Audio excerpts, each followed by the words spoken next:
आगे करता है, जब जब मोदी डरता है पुलिस को आगे करता है, जब जब मोदी डरता है पुलिस को आगे करता है। ये सरकार वो सरकार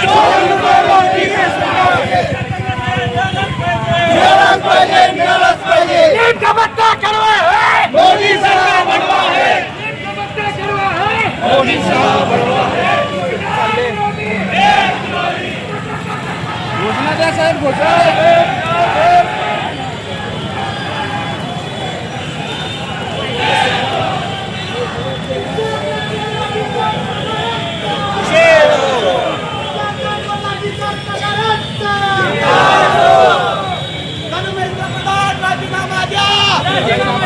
राजीनामा द्या, धर्मेंद्र प्रधान राजीनामा द्या, राजीनामा द्या, राजीनामा द्या.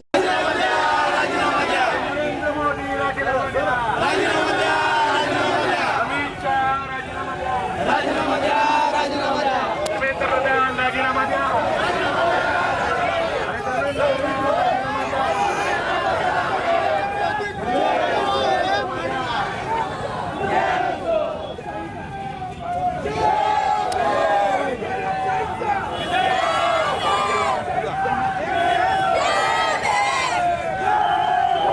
सर्वांनी इथं लक्षद्यायचं पुण्याकडून आज जे आपण इथं मोर्चाचं आयोजन नियोजन करण्यात आलेलं आहे ते परवा दिवशी दिल्लीमध्ये जंतर मंतर येथे जे पोलीस प्रशासनाकडून लाठीचार्ज किंवा लाठी हल्ला संबंधित जे विद्यार्थी आहेत, शिकणारे विद्यार्थी आहेत, त्यांच्यावर लाठी हल्ला करण्यात आलं.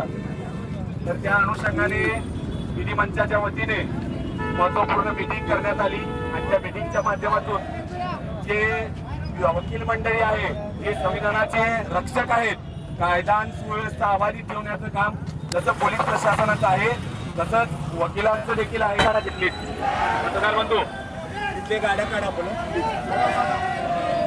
डॉक्टर बाबासाहेब आंबेडकर. या भूमिकेमध्ये मी असं सांगेन की आमची मुलं ही स्वतःच्या कष्टावर शिकलेल्या लढाईत लढत आहेत आणि त्या मुलांना तिथं मार बसतोय, त्यांच्यावर अन्याय होतोय. हे करू नका. आमची मुलं स्वतःच्या स्वाभिमानाने आणि स्वावलंबनावर शिकतात. त्यांना तसं जी मुलं पैसे देऊन भरतायत त्यांना तुम्ही पुढं करताय आणि स्वाभिमानाने शिकणाऱ्या पोरांना अन्याय अत्याचार करताय. करू नका. ही एक आई म्हणून मी त्यांना कळकळीने विनंती करते. हे जे आंदोलन चालू आहे, या आंदोलनमध्ये जे होरपळणारी मुलं आहेत ती वय वर्ष 16 ते 18, 19, 20 या वयामधली मुलं आहेत. या मुलांवर खूप मोठा अन्याय अत्याचार होत आहे. जे वय शिक्षणाचं आहे, शिक्षण घेऊन पुढे जाण्याचं आहे, हे आपल्या देशाचं करिअर घडवणारं आणि भवितव्य घडवणारी ही मुलं आहेत. तुम्ही त्यांच्याबरोबर असं राजकारण करू नये. यामध्ये मी स्वतःही एक पीडित आहे. माझा मुलगा अतिशय चांगला स्कोअर घेतो तरी सुद्धा त्याला नीट द्यावं लागतं. ते अतिशय दुःखद गोष्ट आहे. या मुलांनी जायचं कुठं, हक्क मागायचा कुठं, आणि जर सरकार असं दबवत असेल तर पुढे जाऊन करणार काय, या मुलांचं भविष्य काय, हा माझा सरकारला खूप मोठा प्रश्न आहे. तुम्ही ही जर पिढी अशी करत असाल तर या पोरांचं भविष्य काय होणार आहे.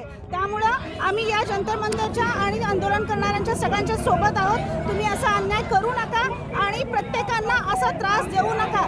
यामध्ये प्रत्येक क्षेत्रातल्या व्यक्तींनी उतरायला हवं आणि सरकारचा विरोध करायला पाहिजे. धन्यवाद. जय भीम. अनुषंगानं जे नीट एक्झाम पार पडली त्या नीट एक्झामच्या अगोदर या ठिकाणी पेपर लीक झाला आणि देशातल्या लाखो विद्यार्थ्यांचं मोठ्या प्रमाणामध्ये नुकसान झालं. खऱ्या अर्थानं नीट एक्झाम देणारे सर्व विद्यार्थी हे अत्यंत परिश्रम घेऊन कठीण परिस्थितीतून ते अभ्यास करत असतात आणि आपली बौद्धिक क्षमता सिद्ध करण्याची त्यांची जी पद्धती आहे ती पद्धती अडवणूक करण्यासाठी या ठिकाणी काही धनदांडग्यांनी आणि शिक्षण सम्राटांनी माफियांनी हा नीटचा पेपर लीक केला आणि देशामध्ये करोडो युवकांचं त्या ठिकाणी लाखो युवकांचं नुकसान झालं. याच्या निषेधार्थ दिल्लीमध्ये जंतर मंतरवरती विद्यार्थी तरुण मित्र त्या ठिकाणी शांततामय मार्गाने आंदोलन करत असताना त्या ठिकाणच्या पोलीस प्रशासनानं केंद्र सरकारच्या इशाऱ्यावरून विद्यार्थ्यांवरती हल्ला केला, लाठी हल्ला केला. त्यामध्ये अनेक विद्यार्थी कार्यकर्ते जखमी झाले आणि त्यामुळं लोकशाहीला कुठंतरी कलंक लावण्याचं काम इथल्या सत्ताधाऱ्यांनी केलेलं आहे. याचा आपण पाहतो की संबंध देशभर तीव्र प्रमाणामध्ये निषेध होत आहे. खऱ्या अर्थानं हे पेपर लीक करणारा जास्तीत जास्त कडक शासन झालं पाहिजे. लवकरात लवकर हे लोक त्यांना जे काही शिक्षा आहे तरतूद आहे शिक्षा ती झाली पाहिजे. याच्यासाठी आज सोलापूर शहरामध्ये सोलापूर बार असोसिएशन आणि डॉक्टर बाबासाहेब आंबेडकर विधी मंच यांच्या वतीनं वकिलांनी प्रचंड प्रमाणामध्ये या ठिकाणी निषेध नोंदविलेला आहे. आज आम्ही सरकारला मागणी करत आहोत की धर्मेंद्र प्रधान जे शिक्षण मंत्री आहेत केंद्रीय, त्यांचा राजीनामा सरकारनं कुठल्या हालतीमध्ये घेतलाच पाहिजे. कारण ज्या शिक्षण मंत्र्याला या देशातली शिक्षण व्यवस्था सांभाळता येत नाही त्यांना खुर्चीवर राहण्याचा कधी अधिकार नाही.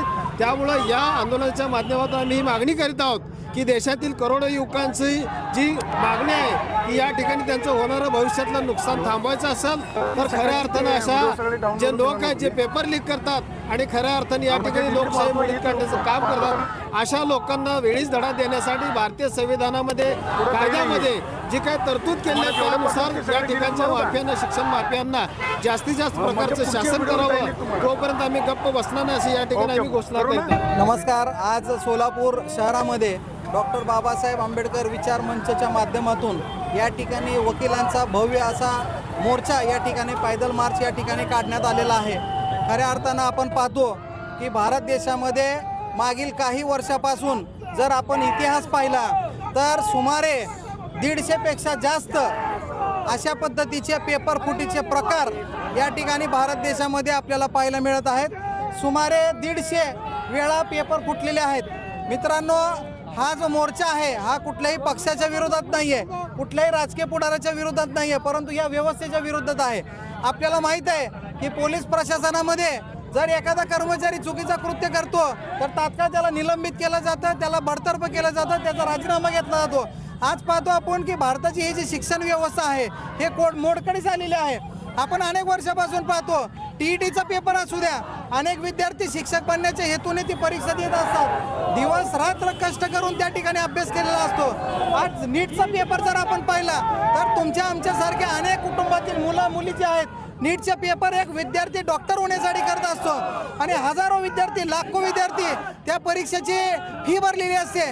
परंतु जर असे पेपर फूट झाले आणि मागच्या दाराने जर डॉक्टर होत असतील तर काय आपण अपेक्षा ठेवायची की आपला वैद्यकीय उपचार चांगला होईल, काय आपण पुढच्या भविष्याचा विचार पाहायचा की आपल्या मुलांना एज्युकेशन चांगलं मिळेल.